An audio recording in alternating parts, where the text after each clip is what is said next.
Good afternoon, everyone, and welcome. We're going to begin shortly. Thank you for joining us.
Welcome, everyone, to those who are just joining us online. We're going to begin in 1 minute.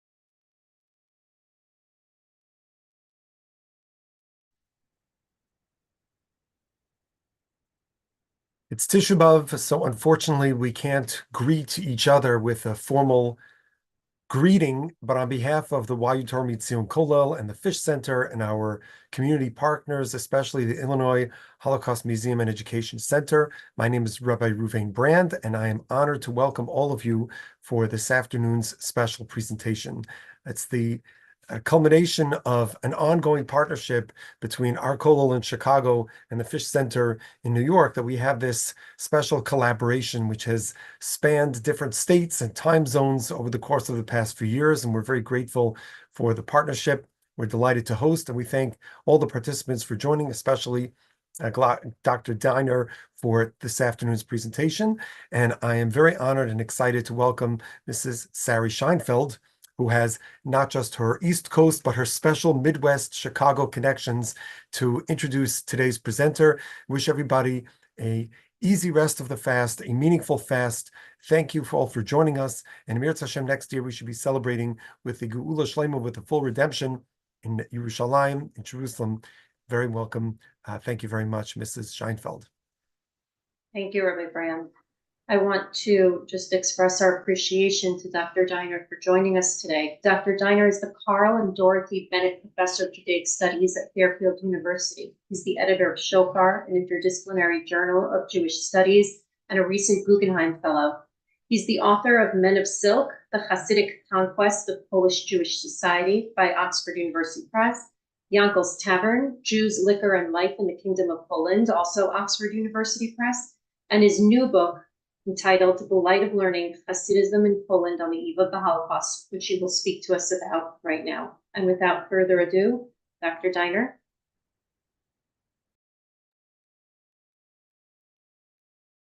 Thanks so much. Make sure I'm unmuted there. Thanks to everybody for being here, and it's difficult circumstances in the world, and it's Tisha Bav. But as soon as I find myself complaining about lecturing while I'm hungry, I have to remember that the subjects that we're going to be talking about today endured much more suffering and much more resilience than I have. So, and I think we all probably feel the same way. Um, so just all the more respect to what these courageous individuals went through. I think it's fitting on Tisha B'Av to be talking about not just the Holocaust, but really responses to the ongoing destruction of European Jewry, the ongoing genocide, in ways that maybe we personally wouldn't react. There's a lot of nonviolent resistance. Nowadays, I think a lot of us are admiring the IDF and other forms of physical resistance, but these days were very different. This was a community living in Poland. It was the largest community in Europe. It did not have the same resources for self-defense, certainly not a state or a polity, and they found very creative ways to react to the unfolding tragedy. I think that and that should be a theme here. And I hope that we, after this discussion, we really start to think of the Holocaust in a little bit of a different way, because it always seems to end, at least in secular educational contexts, with the heroic Warsaw Ghetto Uprising. Okay, that's an extraordinary event under, you know, unspeakable conditions and against all odds. And yet there were other ways of resisting, of retaining one's dignity and humanity. I'm going to be talking about Hasidic Jews today. This is the subject of my latest book, which is The Light of Learning. And as you may be able to tell from the title, learning itself, Torah learning, became really a major mode of resistance, if only to retain a sense of autonomy and dignity, but I think implicitly really refuting the murderous Western culture, and implicitly the whole educational system and knowledge system that had been based on. To sit and study Torah under those conditions when one is under siege, uh, really takes on a new meaning. So something I just like to think about throughout. Now I'm just going to share my screen.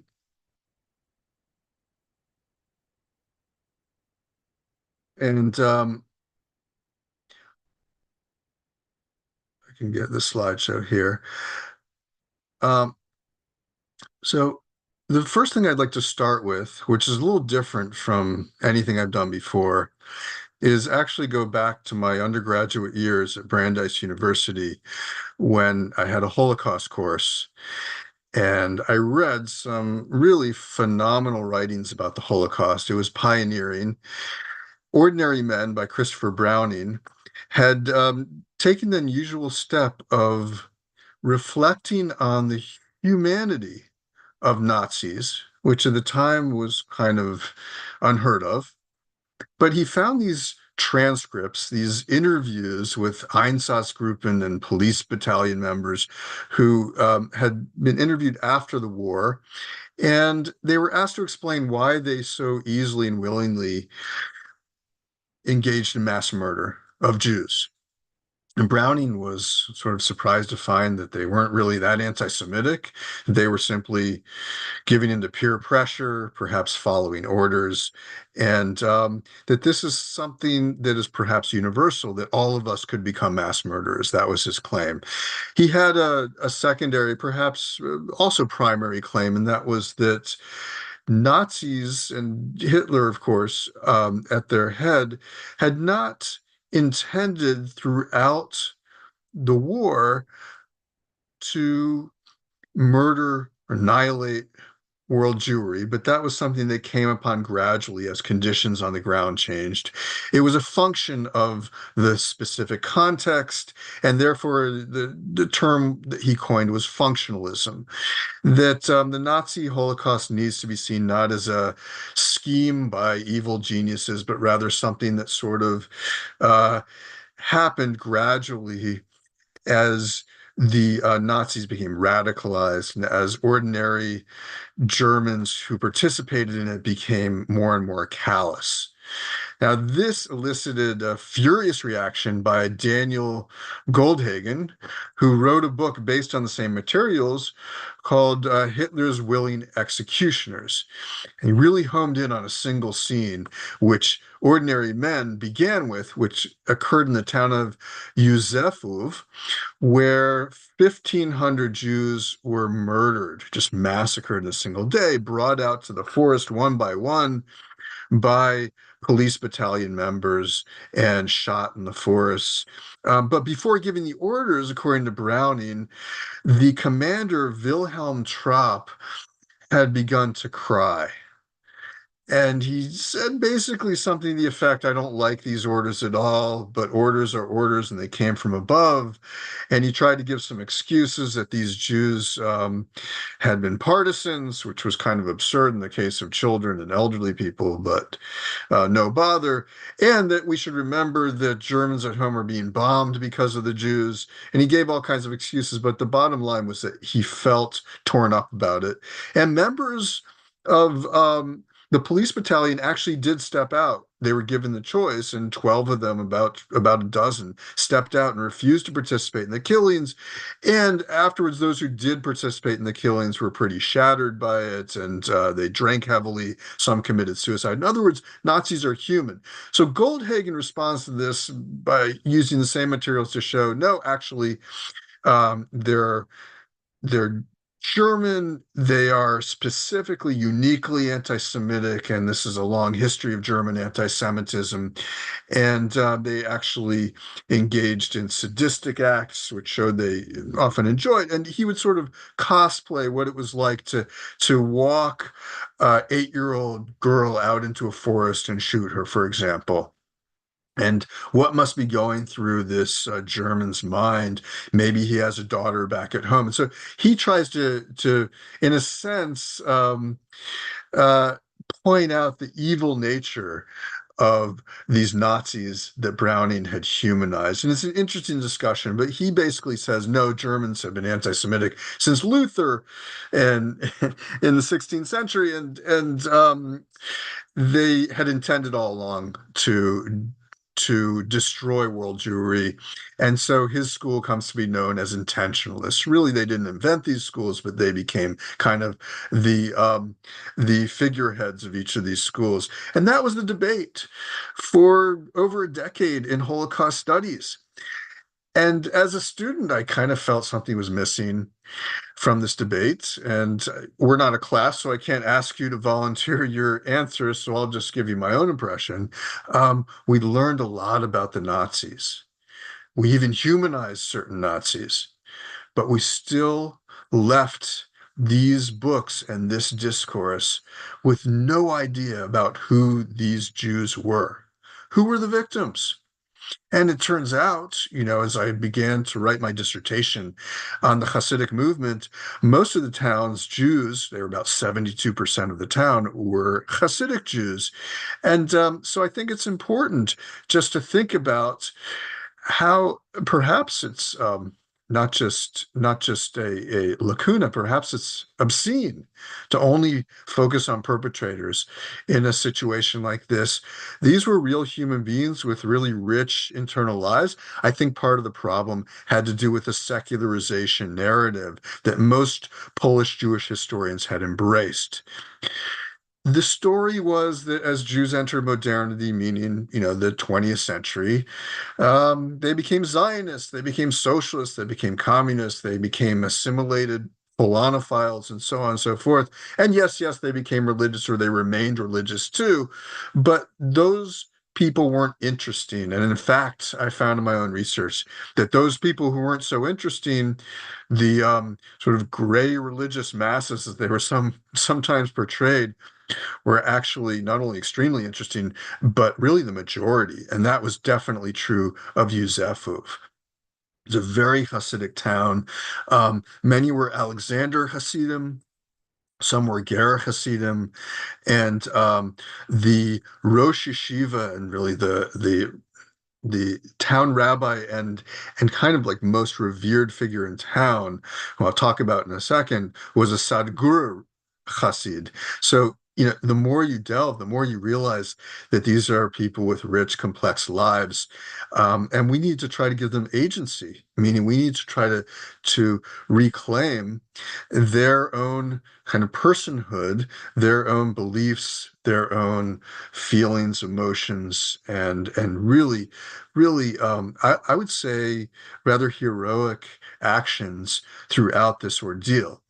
Um, we have from a Yizkor book from 1974, one eyewitness, and of course there were very few eyewitnesses available. And he describes his town by saying, our community was distinguished in Torah study and knowledge. In the Beit Midrash, the study house, and the Beit Hasidim Shtibel, or Hasidic prayer house, during the weekdays, and even more so on the Sabbaths and festivals, Jews sat and studied the weekly Torah portion, Parsha, the Talmud with commentaries, Mishnayot, Ein Yaakov, a popular Talmudic compendium, and there were those who studied Hasidic books in order to expand their knowledge. On any given Sabbath or festival, the houses of prayer were filled to capacity, and even the most modern came to prayer, meaning the most acculturated Jews. I myself was among the students in the Beit Midrash, and I will mention several Jews who especially stood out among the scholars. And he goes on to describe several of the really impressive figures in town. I'll just relay two of them. Rabbi Shimon Parchenchevsky, who was the rabbi of Yuzefov I referred to, and also Sadguru Chassid, shepherded his community in faith and guided his community all the days of his life until the bitter end in the horrible Holocaust, which Hitler, may his name be erased, and his murderers caused. There was also a star student, a rabbi named Rabbi Uri Kanobil, who is also known as Frommer Leibish, who did not refrain from his public prayer even in the days of the war, and because of that, he received the first blows from the soldiers of Hitler, may his name be erased. It suggests that he was cut down almost immediately, and this is really the case with most yeshiva students, or at this point they were in a Beit Midrash because the yeshiva couldn't sustain itself at that point. And they died really, really openly studying and praying. It's not necessarily the story that we hear about in most of the historiography of the Holocaust. It's not the story we hear about in Polish historiography. And of course, we're always told as young scholars and grad students, don't romanticize. Don't romanticize these communities. Okay, maybe we shouldn't romanticize them, but we also shouldn't neglect to mention their main endeavor.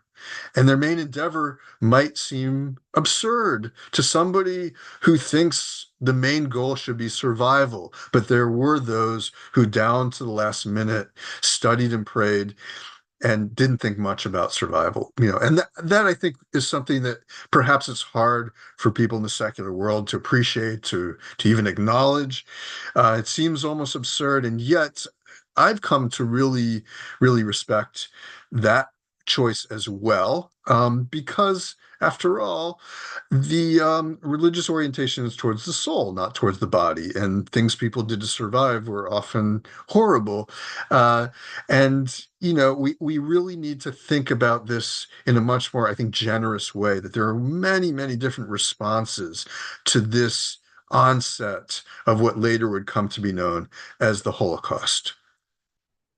Now, going back a little bit, I just want to make sure that everybody's aware that this was the largest Jewish community in the world by the 19th century.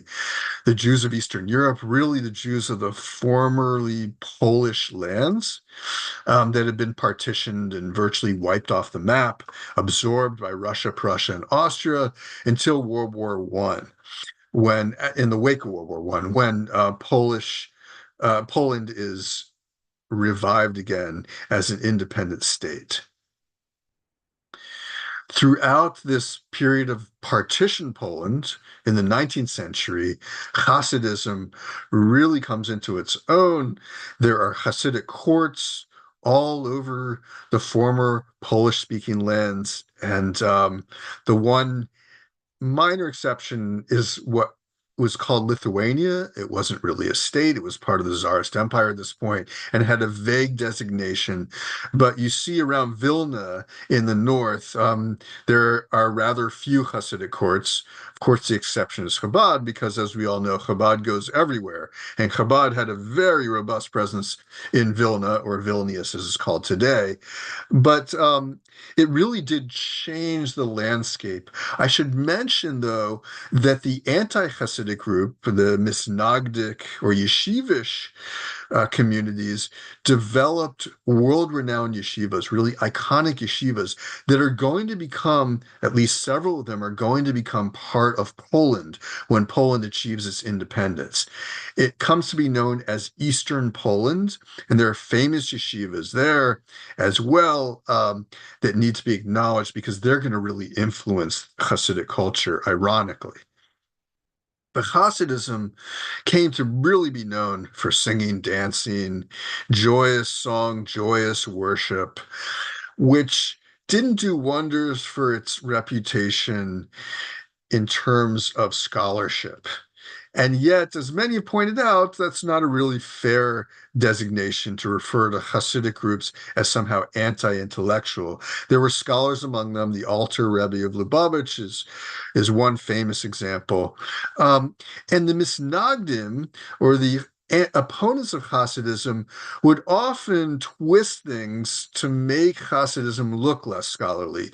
The original teaching of Rabbi Yaakov Yosef of Polanoia was that one should not always be constantly studying, he should also be among people, and there too, let the fear of God be upon his face. In other words, don't cloister yourself, go out among people, set an example, and inspire them. Well, this was twisted by a Misnagdim named Rabbi David Makov, who quoted him as saying one should be among the people and not study at all, for study brings about haughtiness. So my point being, we have to be very careful about the anti-intellectual accusation against Hasidim in this early period.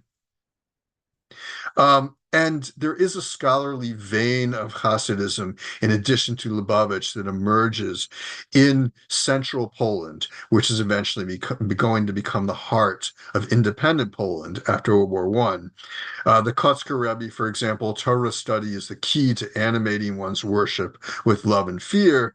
And there are other quotes here as well, that suggest that you can only reach devakut, or communion with God, through Torah study, and the words of Torah should be absorbed in your blood, which seems like a very Hasidic sentiment. So there really was, but it was not a popular phenomenon of Torah study. And it doesn't seem to be a sole value or exclusive value the way it is more in the Litvish communities at this point. That's going to change, but at this point, that seems to be the case.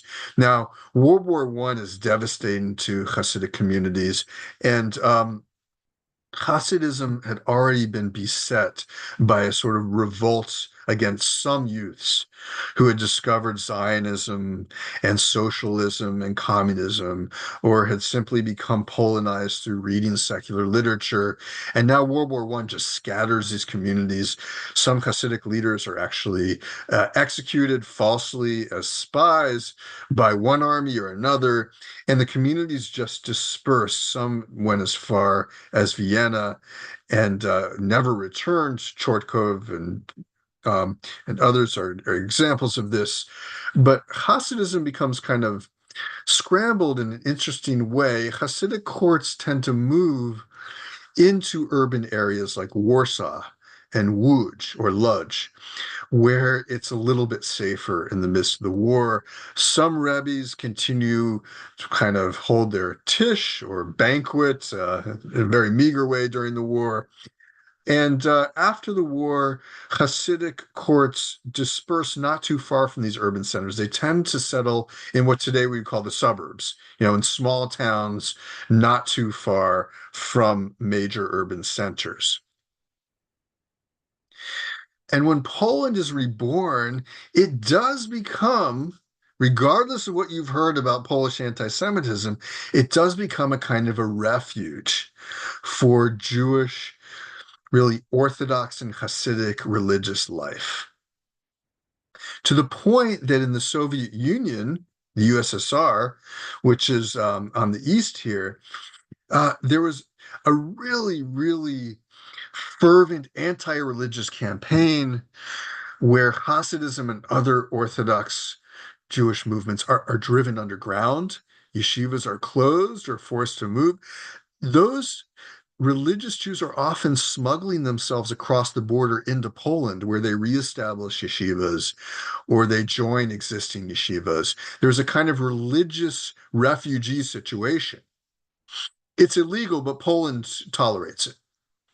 And by the same token, if you look to the east, Jews, Orthodox Jews especially, coming from Germany and Austria after the onset of Nazism in 1933 and 1938, respectively, are going to also migrate into Poland and enter the yeshivas if they happen to be young men who are Torah scholars. So you do have a migration into Poland that's often not really addressed. Now, that's not to say that it was paradise at all. There were many pressures living in Poland. The first actually came from Polish state-sponsored assimilation, we could call it, or at least acculturation, Polonization. Every non-Pole in the Polish state must be raised under the influence of Polish culture, a culture of great tolerance with which he will be easily reconciled to whether he likes it or not, I guess. And that was a reference to the school system. There's mandatory public schooling. Now, if you've ever heard of Agudat Yisrael, this was the Orthodox Hasidic party, which was led in a spiritual sense by the Ger Rebbe. They arranged with the state or negotiated with the state to allow their own elementary schools, they're really cheters, to pass as public schools as long as they offered 2 hours of secular education per day, and the state agreed to this. But not everybody had access to those schools. So a lot of traditionalist Jewish families are sending their children to public schools. And it's a feeling of kind of forced assimilation. On the other hand, you have rising manifestations of anti-Semitism. Stronnictwo Narodowe is the right-wing ethno-nationalist Polish party, which really seeks to drive Jews out of the economy and out of Poland itself. And Obóz Narodowy Radykalny, the ONR, is sort of a youth movement, even more thuggish and violent, where they'll just attack Jews, randomly, not so randomly. And this will eventually develop into full-fledged pogroms. So on the one hand, it's kind of like a vice. On the one hand, you have forced assimilation, but even if you obeyed that and became fully Polish, you're driven out of Polish society by the ethno-nationalist right. There's a sense of limbo, a cultural limbo for the Jews of Poland. And they react in different ways by forming their own subcultures. There are socialist subcultures. The Bund is the most famous. There are Zionist subcultures, and there's a Hasidic and Orthodox subculture, especially through Agudat Yisrael, which I should have said Hasidism and Orthodoxy if I could fit both words, because there are non-Hasidic Orthodox as well, especially in Eastern Poland, who are very much a part of Agudat Yisrael. The most famous is the Chofetz Chaim, and and Grodzinski, Rabbi Chaim Ozer Grodzinski as well. They're non-Hasidic Orthodox leaders who joined the Ger Rebbe and other Rebbes in forming Aguda Israel. And then there are many Hasidim and other Orthodox who are completely apolitical and reject party politics. And that's important to note as well. The point was to fight against the acculturation, to rebuild after World War I. It is now time to wage a divine war, a war of defense and salvation, to defend the remnant that remains, to defend and deliver it from the terrible conflagration before the house of God that devours on all sides. And first and foremost, it is imperative to open the gate of a home for all, a yeshiva, a fortress, a stronghold for Torah, a sturdy tower for divine awe, a firewall for religion and faith, and whosoever desires life will ascend to this place and live. What's remarkable about this is a proclamation by the Masivta Yeshiva, which was the Ger Rebbe's kind of yeshiva and also the official Aguda Yeshiva, is yeshivas had always been associated with non-Hasidic Orthodox, right, with Misnagdim. There were exceptions. Lubavitch had a yeshiva as early as 1897, but for the most part, there were very, very few Hasidic yeshivas before this time, before World War I. And suddenly we're going to see almost an explosion of yeshivas. And here's a map, which is not a great map. It's very hard to read, but it gives you a sense of there are over 100 yeshivas in the wake of World War I within like a matter of a couple of years. And around a dozen are world-renowned, the most famous being Yeshivat Chachmei Lublin, which is headed by Rabbi Meir Shapiro, but the spiritual head is a Chortkova Rebbe, depending on when we're talking about. Here's a list of enrollments, roughly in the interwar period, of the most prestigious of these Hasidic yeshivas. And it's pretty impressive. Radomsker has for 3,000 students, roughly, if we can believe their figures. A lot of these figures were taken by petitions for financial assistance, so they can be more reliable. They can be considered more reliable. In any case, we have a kind of a pedagogical revolution. At the same time, university attendance is declining. You can see on the left, Jewish attendance in universities is plummeting because not only lack of financial aid for Jews, but physical attacks and harassment of Jews on college campuses, something, of course, unheard of today, which is really actually much brutal than what we have today. You know, there are bands, roving bands of right-wing ethno-nationalists who are actually beating up young men and young women, male and female students, to the point where Jewish attendance goes down to actually zero by 1939 in terms of the incoming class. They're also forced in many cases to sit on ghetto benches separate from the other students, and it's a real situation of alienation and outright danger. So yeshivas start to look like safe spaces, you could say, or much more comfortable places to study. And in a situation of unemployment, also, it's a place to kind of park yourself, maybe. At the same time, we have the unprecedented rise of traditionalist female education, thanks to the efforts of Sarah Schneer. And at the end of the interwar period, we have around 250 Beis Yaakov schools with around 38,000 students. If you add that together with the yeshiva students, you come to actually a greater number of Jews studying in yeshivas and Beis Yaakov schools than universities. We have to remember, though, that most Beis Yaakov schools were afternoon schools, and they weren't quite the same thing as full-time study, but still, there was a Beis Yaakov institution of higher education, the Pedagogical Institute in Krakow. So you really do have a kind of educational emphasis, and it's being helped by American money.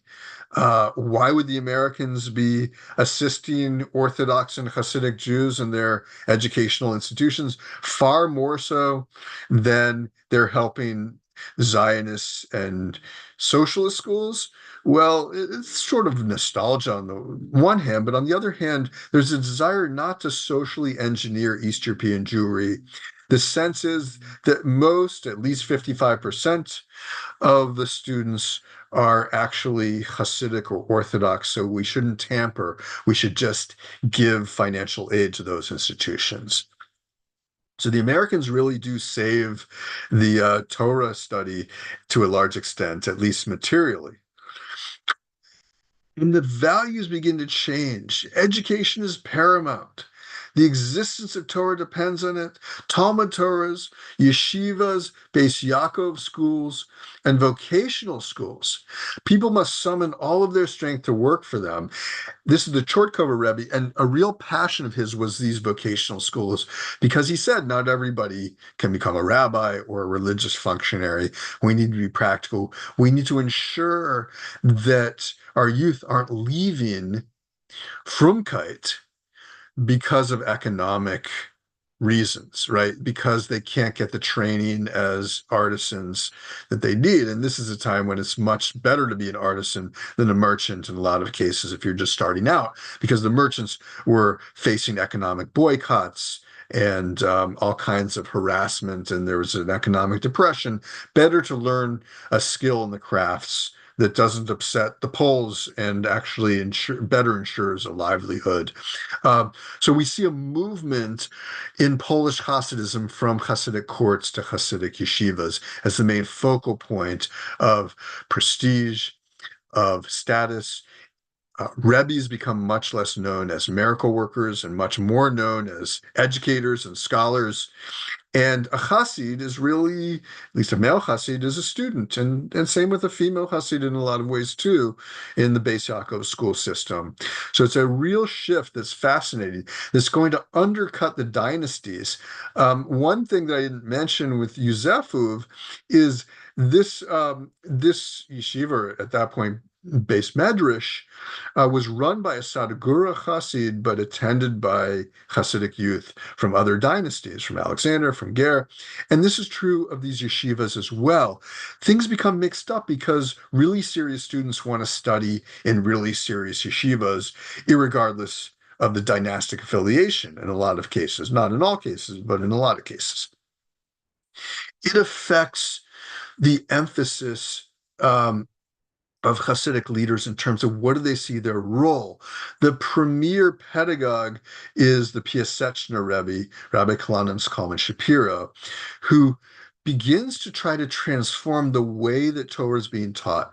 If you continue to rely on compulsion and old dry methods, your students will be drawn into foolishness and cheap worldly beauty. Teachers must adopt methods that make allies of their students, causing Torah wisdom to penetrate the spirit and arouse and inflame it. And that feels very Hasidic.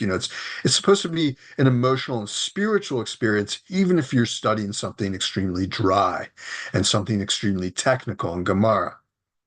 And for students everywhere in every subject, you must struggle to delve deeper and extract a greater measure of your strength, spirit, and soul, connecting them to the Torah and to the infinite one who lies within it. We must not stand outside of it and glance upon it, but rather give all of our very essence to the Torah. Our souls must be brought into it. So if you ask what's the difference between a Hasidic yeshiva and a non-Hasidic yeshiva, it may be this emphasis on kind of spiritual communion with the text and of course, the infinite one who resides within the text. It's a mystical exercise, even if you're learning about what happens, when an ox gores somebody, it's still, you're supposed to even find the spirituality within that. Outsiders, artists, begin to depicting Hasidism as something very scholarly and intellectual. And here are just 3 examples. This one made the cover of my book. And it shows, again, a study session. And look, there are youths entering. In the secular literature, Hasidism and Orthodoxy is always depicted as obsolete, as old men. So it's rare to see a depiction of youth actually entering the Beit Midrash and entering the world of Hasidic study.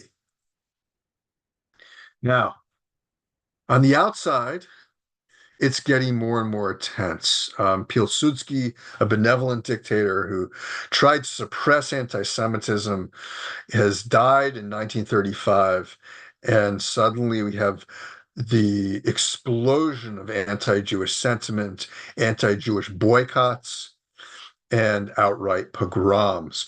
Here's an interesting cover for what's called the Calendar of Self-Defense. It's a Polish anti-Semitic journal, and has a boot for 1935 kicking this religious Jew out of Poland and saying, "Go to Palestine." Yeah, that's what the sign says.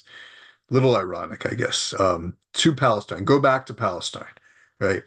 Um, and in my own archival research, I found in just 1 month, there were numerous beatings, window breakings, terror against Jews, whatever that means specifically, and terror against Christians.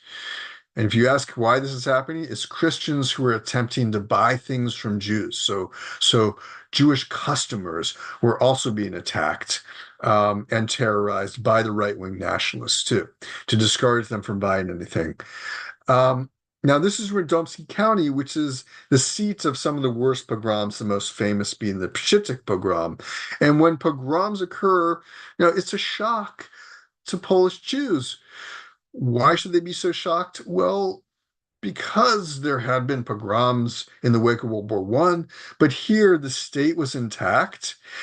Jews had been granted full emancipation. They could have political parties. They could participate in government. They were pretty much emancipated. There was discrimination, of course, but it was a shock. The death toll was not that high compared to earlier pogroms, but around 50 to 60 Jews were killed or died of their wounds in a 2-year period in which the Polish government seemed unable or unwilling to put a stop to these attacks.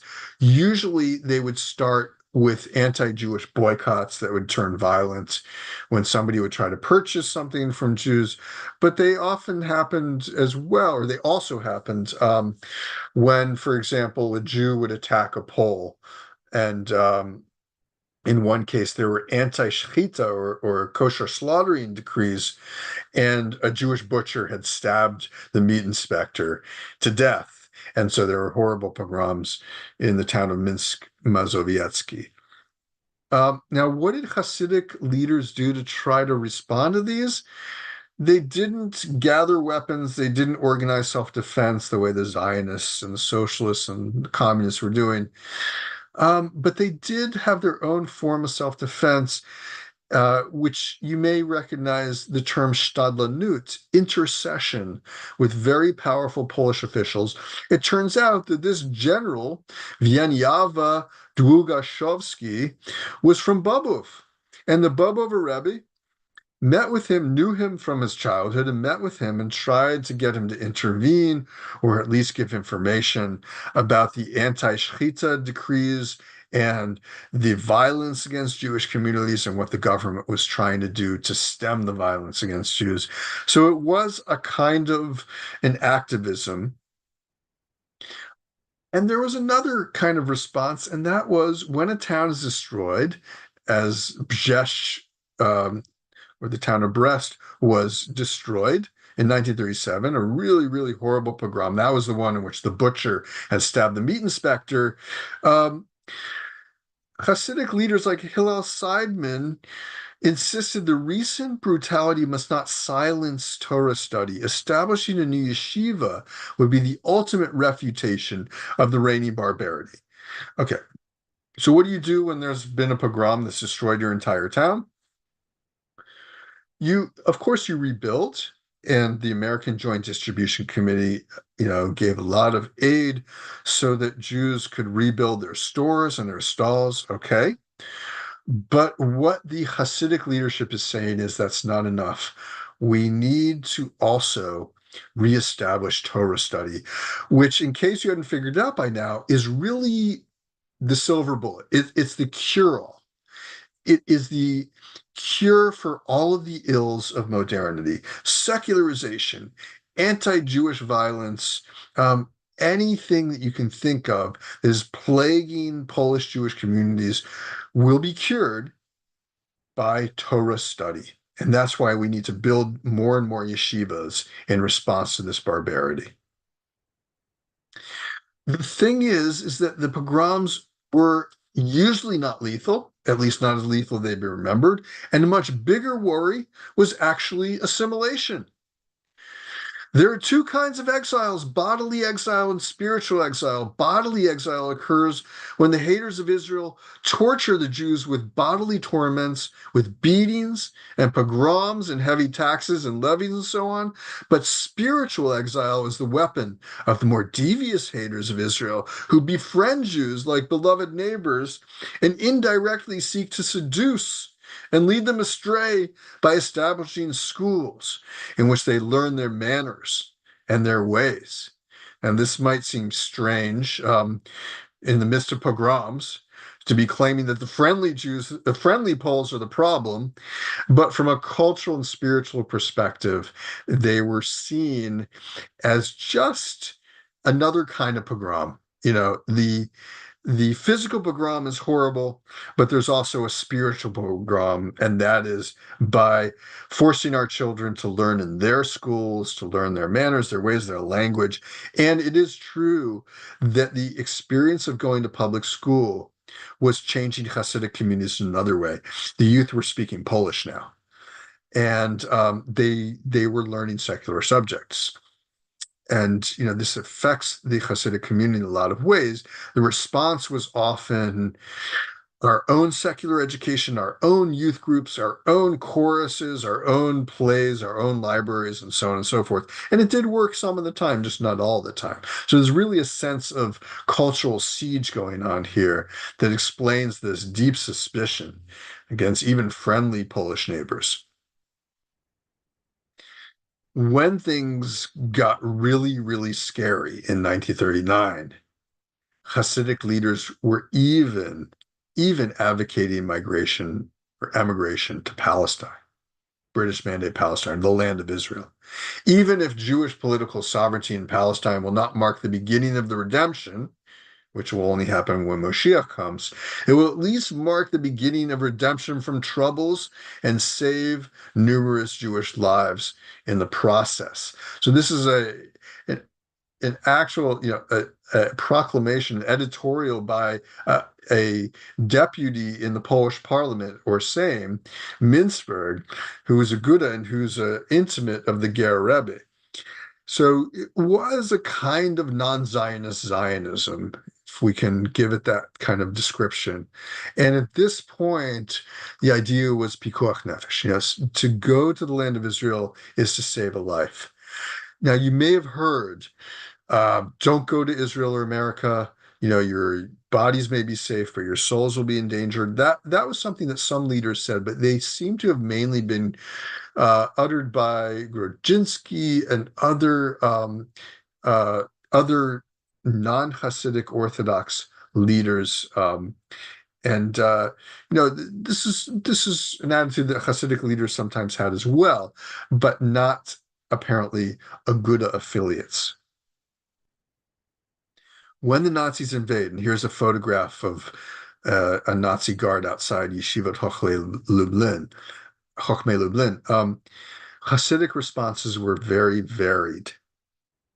Apparently, some yeshiva buchers or students fought back. We met unexpected and stubborn resistance by a large group of Jewish youths with beards and sidelocks, clad in long clothing, who fortified themselves in the large building of the yeshiva where they studied and shot at German soldiers from the windows and holes in the walls. This is from a German publication. What did the Rebbe's do? The Rebbe's did not usually urge anybody to fight back. They really encouraged people to flee, especially their yeshiva students and Beis Yaakov students sometimes. They encouraged them to flee to Vilnius or Vilna at the time, which Well, it was called Vilnius at this point because it was part of neutral Lithuania for the first year of the Holocaust. And so, you know, Benzion Halberstam, the Baba Rebbe, flees himself. Makes it all the way to Lviv. And there he turns down all offers to escape because he has a son who has been exiled to Siberia. At this point, that seems like the worst thing that can happen to anyone. And he wants to wait and see if he can free his son. In the meantime, the Nazis invade in 1941 and they overtake Lviv, and Halberstam, or the Baba Rebbe, is shot down in the streets on Alansky Street, actually, on July 2nd, 1941. Um, he's sort of an example, I guess, of one Hasidic response, which is you do everything you can to escape, but in the end, martyrdom may be what is decreed on high, what the divine decrees.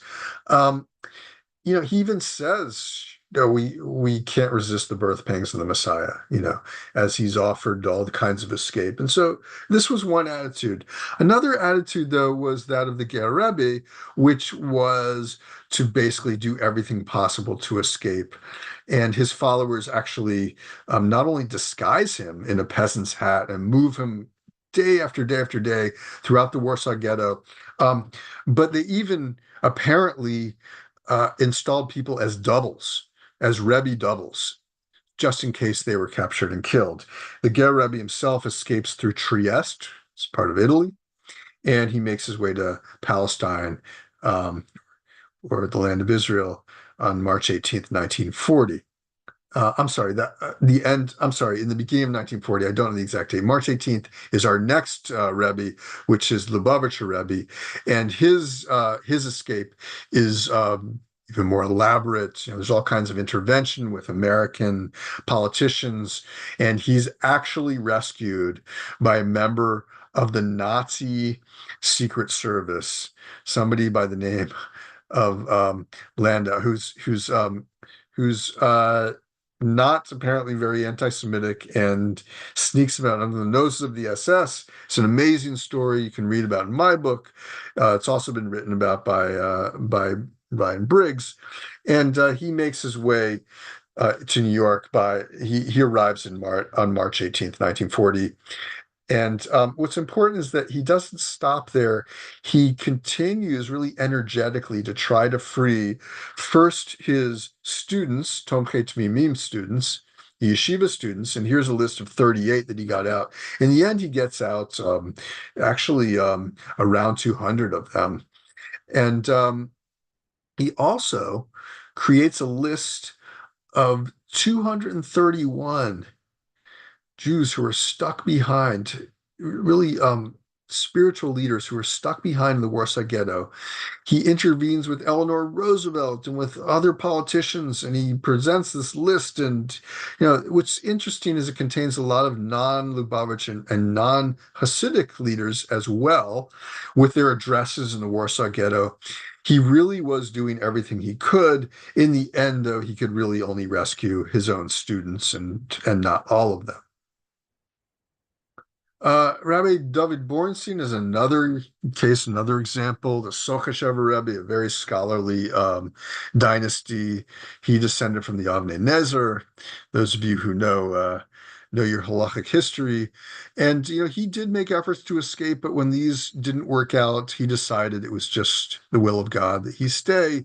He was in the Warsaw Ghetto, and basically, when his students said, all this pain and suffering must herald the coming of Moshiach, he, according to an eyewitness, said to his student, maybe, but in the meantime, we should all sit and study a page of Talmud, and that's the attitude. Your job is not primarily to survive, to escape. Your job is to learn Torah. The Belzer Rebbe is the most controversial because he escapes very late. He goes through Hungary in 1943, and according to some of his own followers, he didn't issue enough warnings to his followers that what the Nazi regime was because they hadn't come to Hungary yet, and at least not in full force. And the Jews of Hungary hadn't yet been deported, and many felt abandoned by him.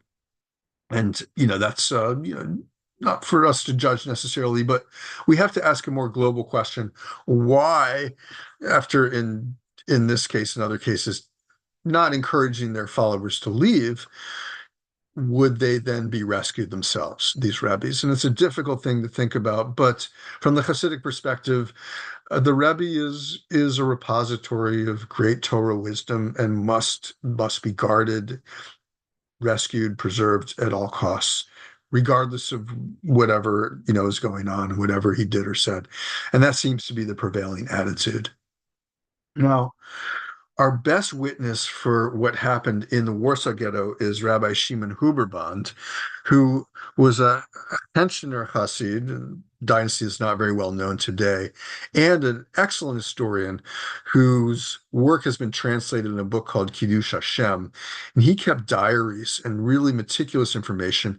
And he's honest, he talks about basically most Hasidic youth abandon Hasidism and observance.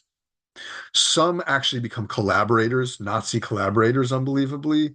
One was by the name of Yossel Kapota because he wore a kapota and still collaborated with Nazis, and then would go to the Trisker Rebbe on Hagim and ask, pay money to get a special special aliyah, special reading of the Torah, is scandalous to Huberband, but this was the reality. People are contradictory and complex.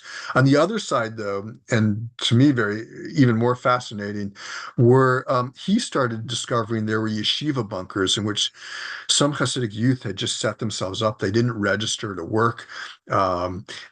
People just brought them food, and they studied all day long in these yeshiva bunkers down to the bitter end. Now, it turns out there were a lot more that I've found and others have turned up.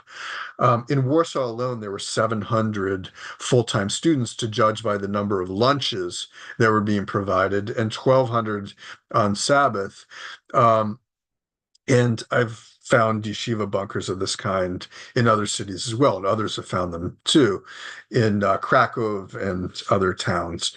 And this is really, in their minds, the ultimate defiance. What do you do? Some did support physical self-defense, but most supported simply full-time Torah study. Jews hid in bunkers and bolt holes and cellars and attics, in cold and fear, and learned Torah in depth. With dedication, they ignored this bitter reality to soar to the spiritual heights of Torah and fear of God. Around a long table before open Talmuds, 20 yeshiva students sit and learn heartily. This is one that he witnessed himself. Concentrating with great fervor, their faces are pale, their eyes sparkle with an otherworldly fire. And it was also true of young Hasidic women studying Beis Yaakov schools or bunkers. Hungry, cold, destitute, working without textbooks, the teachers and children drew strength from each other. We would speak to the girls' souls and hearts more than to their minds. We would climb a ladder up one flight. Although this climb was a little frightening, once upstairs, after we'd pulled the ladder up after us, we felt as though we were in an enchanted, protected world where no one could reach us. We were like queens, free and distant from the terrible reality of the ghetto. And I would call this not just spiritual resistance, but really a culture of resistance. This idea that the dominant culture, Polish or Western culture, considers itself to be synonymous with culture itself. And they demand that everybody else conform to their idea of culture. A counterculture, or a culture of resistance, is what is being formed here, completely rejects the dominant culture and forms its own, really, in this case, elite culture with its own language, its own rich symbolism, its own kind of modes of inspiration. And it becomes not really escapism, but a kind of form of survival because of the way that human dignity is able to revive and remain intact. I want to end with a really incredible teaching, which I've taught before, but I can't somehow leave it behind, by the Piaseczna Rebbe, who remained in the Warsaw Ghetto. And this was another kind of reaction by a Hasidic leader to purposely stay in order to guide his Hasidim in the ghetto. This is what the Piaseczna Rebbe did. And his sermon occurs right before the Great Deportation, when everybody pretty much knows what the fate is of those who are deported. They're not going to work. They're not going to do anything except to die. You know, Treblinka was being constructed as he gives this speech. The birthing process of the Jewish people is eternal. It is achieved not only by giving birth to children, but by means of the Torah that we teach them. For the teacher is a creator, and he imparts insights in a manner similar to the creation and rebirth that occurs within the heavenly realm, the Sphirot. For by means of this kind of creation, godliness is revealed. Students, like children, sustain Jewish eternality by means of the Torah knowledge imparted to them, which they in turn impart to their students, and so on through the generations. Of course, he himself was kept alive in a work camp outside of Krakow for some time, but in Plaszow, but eventually he too perished. But look, we have his teachings, and they've survived through the generations. They were buried in milk canisters in the Warsaw Ghetto. One person survived who was able to recall where everything had been buried, and this became part of the Ringelblum archive that is now being published, almost completely published, in the Jewish Historical Institute in Warsaw. So I think I should conclude here, and I'm happy to let the moderators decide what we do at this point. Thank you. Dr. Dynner, Dr. Glenn Dynner, thank you so much for this informative lecture and for inspiring us. It's actually right now time to wrap up and to wish everyone an easy remainder of their fast. What I would like to do now is to thank all the people and organizations behind this program. First of all, I would like to thank our partner, Rabbi Reuven Brand, and also Tracy Schultz from the YU Torah Mitzion Koil of Chicago, to also thank our friends at the Illinois Holocaust Museum and Education Center in Chicago, to thank the Fish Center for Holocaust and Genocide Studies at Yeshiva University. Special thank you to Mrs. Sari Scheinfeld, who is our graduate and has been with this program since its inception and has taken extraordinary leadership of it. I also would like to thank Odaya Blau, the Assistant Director of the Fish Center, and to thank all of our community partners who have agreed graciously to share the announcement about this program with their congregants. So thank you to the Young Israel of Fort Lee, to Congregation Sha'arei Tefillah of Teaneck, Congregation Bnei Yeshurun of Teaneck, the Young Israel of Stamford, Congregation Agudat Shalom of Stamford, and the Marian Shtibel in Lower Marion, Pennsylvania.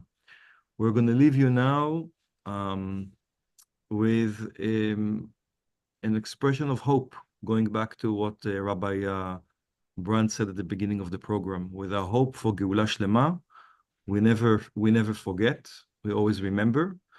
And I'm sure that we will together be able to overcome these challenging days. Thank you. Thank you.